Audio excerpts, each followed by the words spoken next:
friends, welcome to the Tech Design channel. So friends, today I will talk about Thermaltake divider 550TG Ultra chassis.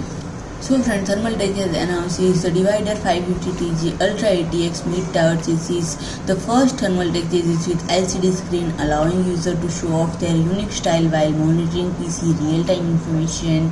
And when it brings the new variant of divider series, the remarkable feature of divider 550TG Ultra ATX mid-tower chassis is the LCD screen on the top of the front panel, which provides a window to display likable images, GIFs, and monitor PC information such as CPU's real-time temperature or RAM's current frequency. And when it is supported by TT RGB PLUS 2.0 software, and the chassis is now has more customizable option to show one's personality.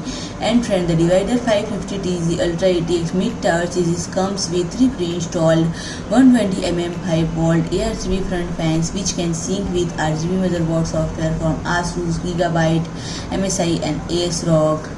And in addition to 3 pre-installed 120mm 5V ARGB front fans, the design of the chassis itself guarantee smooth airflow and make the cooling performance of the chassis more admirable. And friend, the venting gaps on the two sides of the front tempered glass create an optional air intake solution. Cooling exhausts are located on the right side of the steel panel and at the rear of the case. And from the right side panel is an special symmetrical triangular side panel design that keeps the unique features of the divider series and provides better thermal exhaustion through the small holes on the side panel. So friend, if you like my video, please do like, share and comment, and don't forget to subscribe my channel and press the bell icon.